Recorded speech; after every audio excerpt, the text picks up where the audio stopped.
Hello friends, welcome to my channel. ఈరోజు నేను పెరుగు చారు చేస్తున్నాను. కూరలేని టైంలో ఈ పెరుగు చారు చాలా ఈజీగా చక్కగా ఉపయోగపడుతుంది. ఇలా చిక్కటి పెరుగుని తీసుకోవాలి. ఇంట్లో ఉన్న చిక్కటి పెరుగుని తీసుకొని అందులో కట్ చేసుకున్న ఉల్లిపాయలు, కొంచెం కారం, ఉప్పు, రుచికి సరిపడా ఉప్పు వేసుకొని ఇలా మొత్తం గిలగొట్టుకోవాలి. పెరుగు గడ్డలు లేకుండా ఇలా కలిపేసుకుంటే స్మూత్గా తయారైపోతుంది పెరుగు మొత్తం. అలాగే ఉల్లిగడ్డలు వేసి పెరుగులో ఇలా కలపటం వల్ల ఉల్లిగడ్డ ఫ్లేవర్ మొత్తం ఈ పెరుగులోకి వచ్చేస్తాయి.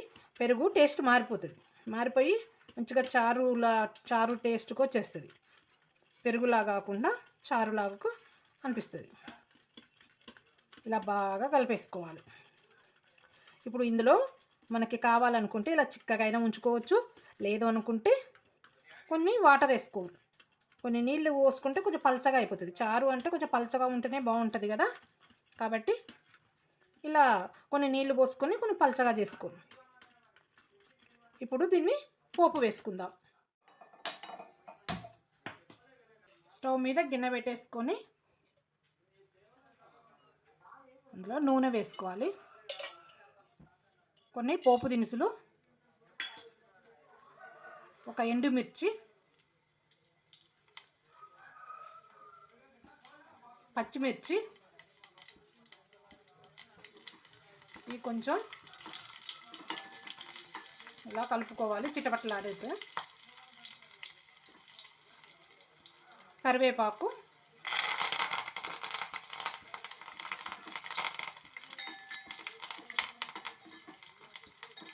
ఇలా కొంచెం వేగాలి. కొంచెం కలర్ మారితే సరిపోతుంది.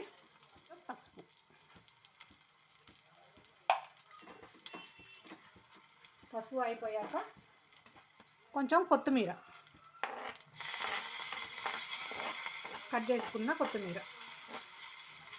మజ్జిగ చారులో కొత్తిమీర వేసుకుంటే చాలా బాగుంటుంది. కొత్తిమీర అయిపోయింది. ఇప్పుడు మనము కలిపి పెట్టుకున్న పెరుగుని ఇందులో వేసేస్తున్నాం. కొన్ని వాటర్ వేసేసుకుందాం. చిక్కగా ఉంది కదా, కొన్ని వాటర్ వేసేసుకొని కలిపేసుకుందాం. అయిపోయిందండి మజ్జిగ చారు. ఎంత ఈజీగా ఎంత ఫాస్ట్గా అయిపోయిందో చూడండి. దీన్ని కొన్ని ప్రాంతాలలో మజ్జిగ పులుసు కూడా అని అంటారు. ఇప్పుడు ఇది అర్జెంటుగా కూరలు లేని టైంలో మనం అన్నంలో వేసుకొని తింటే తొందరగా పని అయిపోతుంది. ఏం లేని టైంలో చాలా బాగా ఉపయోగపడుతుంది కదా. ఎంతో ఈజీగా 5 నిమిషాలలో రెడీ అయిపోయిందండి మజ్జిగ చారు.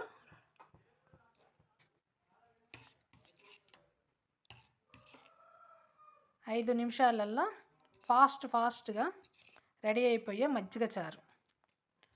ఎంతో కమ్మగా రుచిగా కూడా ఉంటుంది ఈ మజ్జిగ చారు. ఇలా చేస్తే